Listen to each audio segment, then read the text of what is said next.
Dr. Era Sabtono mengatakan bahwa mereka yang mendengar Injil dihakimi oleh iman mereka, dan mereka yang tidak pernah mendengar Injil dihakimi menurut perbuatan. Jadi lebih baik tidak memberitakan Injil. Pernyataan ini adalah kutipan dari buku Dr. Era Sabtono, Rahasia Kitab Wahyu Kedua, dalam halaman 148. Memang adalah lebih baik tidak pernah mendengar Injil, sehingga dihakimi menurut perbuatan. Sebab masih mungkin diperkenan masuk kehidupan yang akan datang daripada mendengar Injil tetapi menolaknya. Mereka yang menolak Injil sudah pasti binasa. Kami menyatakan bahwa pemberitaan Injil adalah amanat agung Tuhan Yesus. Pergilah ke seluruh dunia, beritakanlah Injil kepada segala makhluk. Siapa yang percaya dan dibaptis akan diselamatkan, tetapi siapa yang tidak percaya akan dihukum. Markus pasal 16 ayat 15 dan 16.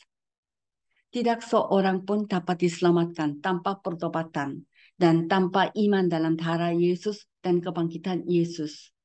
Namun, Dr. Era Sabtono mengatakan bahwa bahkan orang ateis pun akan memasuki kehidupan kekal jika mereka tidak pernah mendengar Injil dan hidup dengan benar. Ini jelas merupakan Injil yang lain. Kepada orang yang memberitakan Injil yang lain, Rasul Paulus berkata, terkutuklah dia untuk selamanya. Galatia pasal 1 ayat 8 dan 9. Kitab Wahyu pasal 9 berbicara tentang kesengsaraan bahwa mereka yang tidak diangkat karena mereka tidak percaya kepada Yesus akan menderita di bumi ini. Kita akan membahas Kitab Wahyu pasal 9. Saya membaca Wahyu pasal 9 ayat 1 sampai 11. Lalu malaikat yang kelima meniup sangkakalanya, dan aku melihat sebuah bintang yang jatuh dari langit ke atas bumi, dan kepadanya diberikan anak kunci lubang jurang maut. Maka dibukanyalah pintu lubang jurang maut itu. Lalu naiklah asap dari lubang itu, bagaikan asap tanur besar. Dan matahari dan angkasa menjadi gelap oleh asap lubang itu. Dan dari asap itu berkeluaranlah belalang-belalang ke atas bumi, dan kepada mereka diberikan kuasa sama seperti kuasa kalajengking di bumi. Dan kepada mereka dipesankan supaya mereka jangan merusakkan rumput-rumput di bumi atau tumbuh-tumbuhan ataupun pohon-pohon, melainkan hanya manusia yang tidak memakai materai Allah di dahinya. Dan mereka diperkenankan bukan untuk membunuh manusia, melainkan hanya untuk menyiksa mereka 5 bulan lamanya. Dan siksaan itu seperti siksaan kalajengking apabila ia menyengat manusia. Dan pada masa itu orang-orang akan mencari maut, tetapi mereka tidak akan menemukannya. Dan mereka akan ingin mati, tetapi maut lari dari mereka. Dan rupa belalang-belalang itu sama seperti kuda yang disiapkan untuk peperangan. Dan di atas kepala mereka ada sesuatu yang menyerupai mahkota emas. Dan muka mereka sama seperti muka manusia. Dan rambut mereka sama seperti rambut perempuan. Dan gigi mereka sama seperti gigi singa. Dan dada mereka sama seperti baju zirah. Dan bunyi sayap mereka bagaikan bunyi kereta-kereta yang ditarik banyak kuda yang sedang lari ke medan peperangan. Dan ekor mereka sama seperti kalajengking dan ada sengatnya. Dan di dalam ekor mereka itu terdapat kuasa mereka untuk menyakiti manusia 5 bulan lamanya. Dan raja yang memerintah mereka ialah malaikat jurang maut. Namanya dalam bahasa Ibrani ialah Abaddon dan dalam bahasa Yunani ialah Apollyon. Celaka yang pertama sudah lewat. Sekarang akan menyusul 2 celaka lagi. 12. Sangkakala kelima. Celaka pertama para manusia. Dilepasnya setan-setan untuk menyiksa manusia selama 5 bulan. Wahyu pasal 9 ayat 1 sampai 11. A. Pembukaan lubang jurang maut dan dilepasnya setan-setan. Wahyu pasal 9 ayat 1 sampai 3. Wahyu pasal 9 ayat 1. Lalu malaikat yang kelima meniup sangkakalanya, dan aku melihat sebuah bintang yang jatuh dari langit ke atas bumi, dan kepadanya diberikan anak kunci lubang jurang maut. anak kunci lubang jurang maut, yaitu anak kunci terowongan jurang maut. Orang-orang yang meninggal di luar Yesus tidak turun ke jurang maut, tetapi ke dunia orang mati, kerajaan maut, alam maut, Hades, Sheol. Jadi dunia orang mati adalah tempat penjara bagi manusia yang meninggal di luar Tuhan. Jurang maut adalah tempat penjara roh-roh jahat dan malaikat-malaikat tertentu. Lalu malaikat yang kelima meniup sangkakalanya, dan aku melihat sebuah bintang yang jatuh dari langit ke atas bumi, dan kepadanya diberikan anak kunci lubang jurang maut. Sebuah bintang yang jatuh dari surga ke bumi adalah malaikat yang cerdas, bukan material meteor atau bintang jatuh. Hanya malaikat yang berakar yang dapat diberikan kunci lubang jurang maut dan perintah untuk dipatuhi. Tidak ada indikasi bahwa malaikat ini adalah malaikat yang jatuh. Malaikat ini harus menjadi malaikat yang suci dan dipercaya untuk memiliki anak kunci lubang jurang maut. Dan malaikat Wahyu pasal 9 ayat 1 yang membawa anak kunci lubang jurang maut bukan malaikat jurang maut yang memimpin setan-setan belalang. Malaikat yang membawa anak kunci lubang jurang maut dalam Wahyu pasal 9 ayat 1 adalah malaikat yang sama yang mengikat iblis pada awal milenium dalam Wahyu pasal 20 ayat 1 sampai 3. Kristus memegang segala kunci maut dan kerajaan maut. Wahyu pasal 1 ayat 18. Wahyu pasal 9 ayat 2. Maka dibukanyalah pintu lubang jurang maut itu. Lalu naiklah asap dari lubang itu bagaikan asap tanur besar, dan matahari dan angkasa menjadi gelap oleh asap lubang itu. Lalu naiklah asap dari lubang itu. Asap dari lubang jurang maut menunjukkan bahwa jurang maut adalah tempat siksaan api, meskipun tidak sama dengan dunia orang mati, Sheol, Hades, Tartarus, 2 Petrus pasal 2 ayat 4, Gehenna atau lautan api. Wahyu pasal 9 ayat 3. Dan dari asap itu berkeluaranlah belalang-belalang ke atas bumi, dan kepada mereka diberikan kuasa, sama seperti kuasa kalajengking di bumi. Dan dari asap itu berkeluaranlah belalang-belalang ke atas bumi. Belalang dalam bahasa Yunani, akris. Wahyu pasal 9 ayat 3 dan 7, dan Matius pasal 3 ayat 4, Markus pasal 1 ayat 6. Belalang biasa bersih dan makanan utama Yohanes Pembaptis. Matius pasal 3 ayat 4, Imamat pasal 11 ayat 22, Pengkhotbah pasal 12 ayat 5. 8 bukti belalang-belalang. Wahyu pasal 9 ayat 3 dan 7 bukan belalang biasa. 1. Belalang-belalang yang keluar dari jurang maut tidak akan memakan rumput, sayuran, atau pohon seperti belalang biasa. Wahyu pasal 9 ayat 4. Perbandingan. Itulah belalang biasa, Mose ke-8 yang menghancurkan segala sesuatu yang hijau. Keluaran pasal 10 ayat 3 sampai 20. Belalang-belalang Wahyu pasal 9 memiliki seorang raja. Wahyu pasal 9 ayat 11. Belalang biasa tidak memiliki raja. Amsal pasal 30 ayat 27. Belalang-belalang Wahyu pasal 9 tidak tercekik oleh asap atau terbakar oleh api jurang maut seperti belalang biasa. Wahyu pasal 9 ayat 2 sampai 11. 4. Belalang-belalang Wahyu pasal 9 ini sekarang terkurung dalam jurang maut karena dosa. Wahyu pasal 9 ayat 1 sampai 11.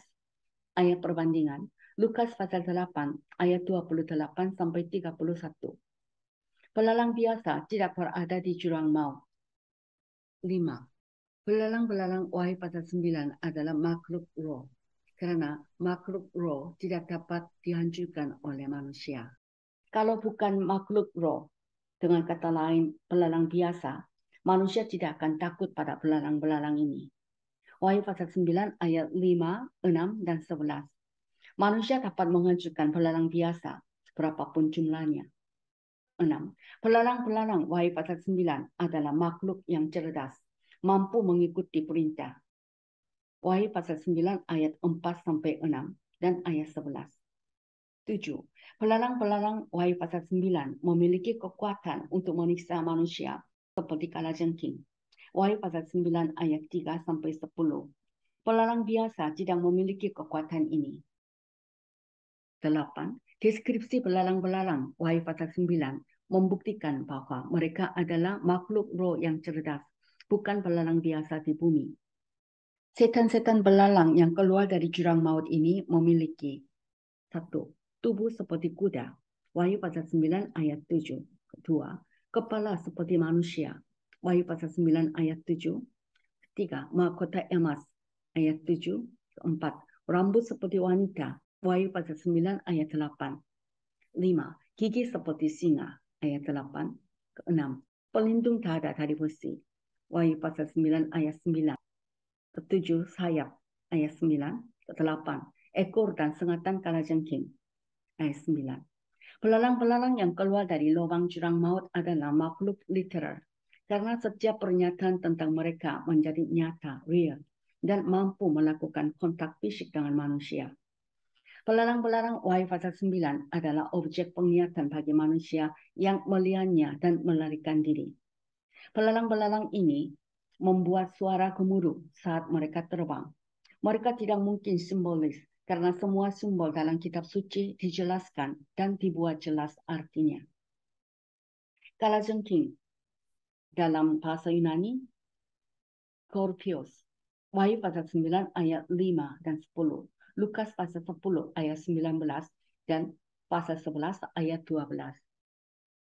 Tugas setan belalang-belalang menyiksa semua orang kecuali 144.000 orang Yahudi. Wahyu pasal 9 ayat 4-6 dan Wahyu pasal 7 ayat 1-8. Wahyu pasal 9 ayat 4. Dan kepada mereka dipesankan supaya mereka jangan merusakkan rumput-rumput di bumi atau tumbuh-tumbuhan ataupun pohon-pohon, melainkan hanya manusia yang tidak memakai materi Allah di dahinya. Melainkan hanya manusia yang tidak memakai materi Allah di dahinya. 144.000 orang Yahudi. Wahyu pasal 7 ayat 1-8 dan pasal 14 ayat 1-5. Pesan khusus diberikan di sini kepada malaikat penghakiman sangkakala ke-5 dan ke-6 untuk tidak menyakiti 144.000 orang Yahudi. Malaikat-malaikat penghakiman pertama telah diperintahkan untuk tidak meniup sangkakala mereka sampai 144.000 orang Yahudi dimeteraikan di dahi mereka. Dengan demikian, 144.000 orang Yahudi dilindungi dari semua penghakiman-penghakiman sangkakala. Ini membuktikan bahwa 144.000 orang Yahudi semua masih hidup pada saat penghakiman sangkakala berlangsung. Wahyu 9 ayat 5. Dan mereka diperkenankan bukan untuk membunuh manusia, melainkan hanya untuk menyiksa mereka 5 bulan lamanya. Dan siksaan itu seperti siksaan kalajengking apabila ia menyengat manusia. Melainkan hanya untuk menyiksa mereka 5 bulan lamanya. Lamanya tulah ini adalah 5 bulan. Lamanya waktu munculnya belalang sama. Dari Mei hingga September. Wahyu pasal 9 ayat 6. Dan pada masa itu orang-orang akan mencari maut, tetapi mereka tidak akan menemukannya. Dan mereka akan ingin mati, tetapi maut lari dari mereka. C. Deskripsi setan-setan. Wahyu pasal 9 ayat 7-10. Wahyu pasal 9 ayat 7. Dan rupa belalang-belalang itu sama seperti kuda yang disiapkan untuk peperangan. Dan di atas kepala mereka ada sesuatu yang menyerupai mahkota emas. Dan muka mereka sama seperti muka manusia. Setan belalang ini terlihat seperti belalang. Itu sebabnya mereka disebut setan belalang. Namun penampilan mereka juga seperti kuda yang disiapkan untuk peperangan. Dan ada mahkota emas di kepala mereka. Dan wajah mereka seperti wajah manusia. Wahyu pasal 9 ayat 8. Dan rambut mereka sama seperti rambut perempuan dan gigi mereka sama seperti gigi singa. Wahyu pasal 9 ayat 9. Dan dada mereka sama seperti baju zirah dan bunyi sayap mereka bagaikan bunyi kereta-kereta yang ditarik banyak kuda yang sedang lari ke medan peperangan. Dan dada mereka sama seperti baju zirah. Dalam Williams Translation, They had breastplate that seemed to be made of steel. Mereka memiliki pelindung dada yang sepertinya terbuat dari baja. Wahyu pasal 9 ayat 10. Dan ekor mereka sama seperti kalajengking dan ada sengannya. Dan di dalam ekor mereka itu terdapat kuasa mereka untuk menyakiti manusia 5 bulan lamanya. Pelarang ini mempunyai ekor. Dan di dalam ekor mereka itu terdapat kuasa mereka. Pemimpin setan-setan. Wahyu pasal 9 ayat 11. Dan raja yang memerintah mereka ialah malaikat jurang maut. Namanya dalam bahasa Ibrani ialah Abaddon dan dalam bahasa Yunani ialah Apollyon. Dan raja yang memerintah mereka ialah malaikat jurang maut. Raja ini memerintah setan-setan belalang yang keluar dari jurang maut. Dan raja ini disebut malaikat jurang maut. Seorang raja memerintah belalang-belalang tidak menyakiti rumput. Wahyu 9 ayat 4, tidak merusakkan hijau apapun, ayat 4, tidak menyakiti pohon-pohon, ayat 4, dan tidak menyakiti 144.000 orang Yahudi yang memakai materi Allah di dahinya, ayat 4, untuk menyakiti semua orang lain, ayat 4, dan tidak untuk membunuh manusia, ayat 5, untuk menyiksa manusia selama 5 bulan, ayat 5-10. Dan raja yang memerintah setan-setan belalang ialah malaikat jurang maut. Namanya dalam bahasa Ibrani adalah Abaddon, penghancuran. Dan dalam bahasa Yunani ialah Apollyon, perusak. Kapan setan-setan ini diciptakan dan apa tanggung jawab mereka dan dosa awal mereka tidak diketahui. Satu hal yang pasti bahwa semua malaikat atau makhluk diciptakan tanpa dosa, tetapi mampu melakukan kegagalan moral. Tanda kurung, pengumuman 2 celaka berikutnya. Wahyu pasal 8 ayat 13, pasal 12 ayat 12. Wahyu pasal 9 ayat 12. Celaka yang pertama sudah lewat. Sekarang akan menyusul 2 celaka lagi. Celaka yang pertama adalah penghakiman sangkakala kelima. Wahyu pasal 9 ayat 1-11. 2 celaka lagi adalah penghakiman sangkakala ke-6. Wahyu pasal 9 ayat 13-21 dan penghakiman sangkakala ke-7 adalah Wahyu pasal 11 ayat 15 sampai pasal 13 ayat 18. Kita akan baca Wahyu pasal 9 ayat 12 sampai 21. Celaka yang pertama sudah lewat. Sekarang akan menyusul 2 celaka lagi. Lalu malaikat yang ke-6 meniup sangkakalanya dan aku mendengar suatu suara keluar dari keempat tanduk mezbah emas yang di hadapan Allah. Dan berkata kepada malaikat yang ke-6 yang memegang sangkakala itu, lepaskanlah keempat malaikat yang terikat dekat sungai besar Efrat itu. Maka dilepaskanlah keempat malaikat yang telah disiapkan bagi jam dan hari, bulan dan tahun untuk membunuh sepertiga dari umat manusia. Dan jumlah tentara itu ialah 20.000 laksa pasukan berkuda. Aku mendengar jumlah mereka. Maka demikianlah aku melihat dalam penglihatan ini kuda-kuda dan orang-orang yang menungganginya. Mereka memakai baju zirah, merah api dan biru dan kuning belerang warnanya. Kepala kuda-kuda itu sama seperti kepala singa dan dari mulutnya keluar api dan asap dan belerang. Oleh ketiga malapetaka ini dibunuh sepertiga dari umat manusia, yaitu oleh api dan asap dan belerang yang keluar dari mulutnya. Sebab kuasa kuda-kuda itu terdapat di dalam mulutnya dan di dalam ekornya. Sebab ekornya sama seperti ular. Mereka berkepala dan dengan kepala mereka itu mereka mendatangkan kerusakan. Tetapi manusia lain yang tidak mati oleh malapetaka itu tidak juga bertobat dari perbuatan tangan mereka. Mereka tidak berhenti menyembah roh-roh jahat dan berhala-berhala dari emas dan perak, dari tembaga, batu dan kayu yang tidak dapat melihat atau mendengar atau berjalan. Dan mereka tidak bertobat daripada pembunuhan, sihir, percabulan, dan pencurian. Sangkakala ke-6, celaka kedua pada manusia. Dilepasnya 200 juta setan-setan penunggang kuda keluar dari lubang jurang maut untuk membunuh sepertiga manusia. Wahyu pasal 9 ayat 13 sampai 21. A. Dilepasnya 4 pemimpin malaikat dan tugas mereka. Wahyu pasal 9 ayat 13 sampai 15. Wahyu pasal 9 ayat 13. Lalu malaikat yang keenam meniup sangkakalanya, dan aku mendengar suatu suara keluar dari keempat tanduk mezbah emas yang di hadapan Allah. Dan aku mendengar suatu suara keluar dari keempat tanduk mezbah emas yang di hadapan Allah.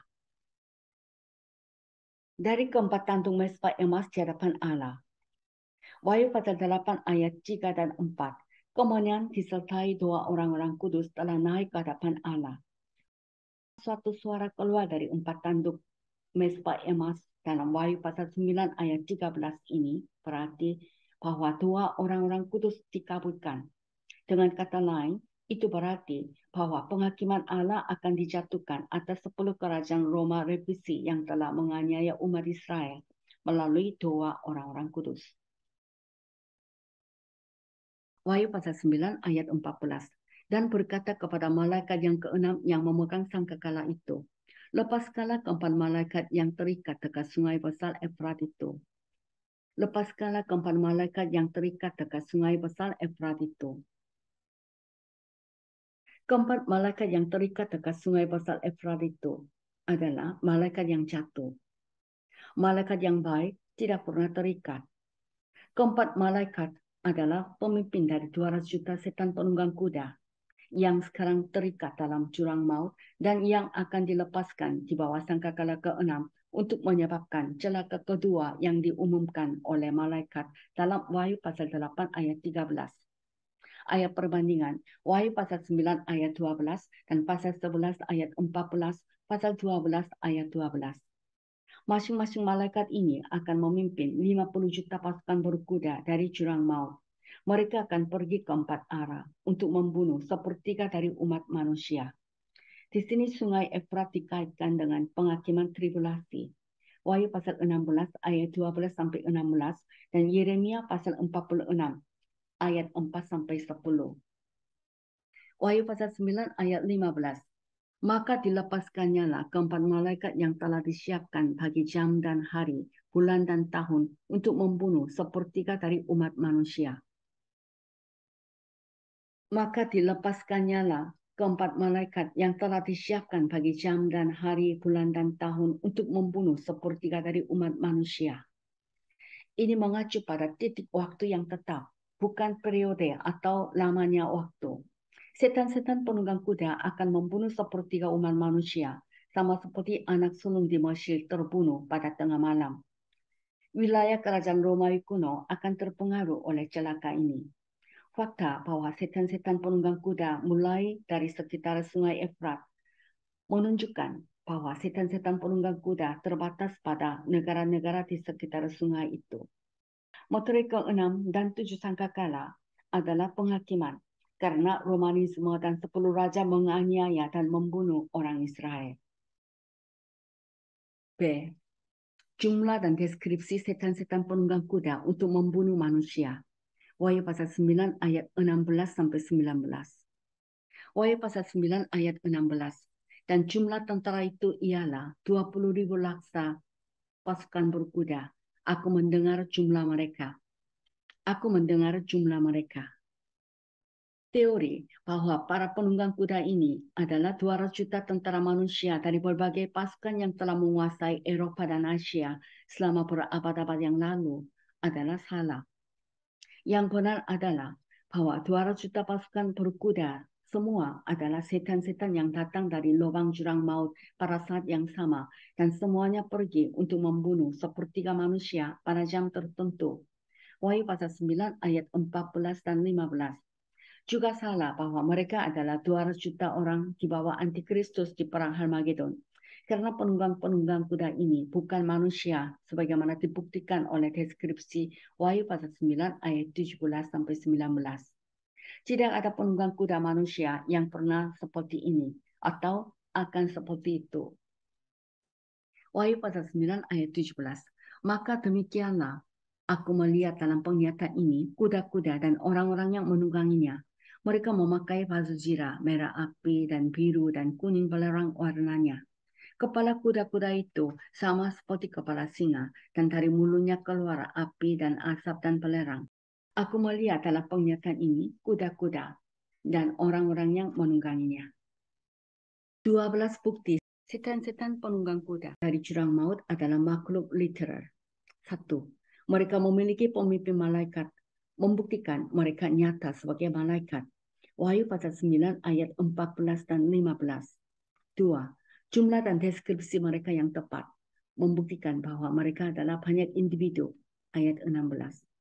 3. Mereka membunuh sepertiga manusia, membuktikan kontak fisik dengan manusia. Ayat 15. 4. Mereka adalah makhluk cerdas. Kalau tidak, mereka tidak bisa mengikuti perintah dan kepemimpinannya. Ayat 14 dan 15. 5. Mereka memiliki penunggang, membuktikan bahwa mereka adalah makhluk yang nyata. Ayat 17. Keenam, mereka tidak dapat dibunuh oleh api dan asap jurang maut, membuktikan bahwa mereka adalah makhluk roh, spirit beings.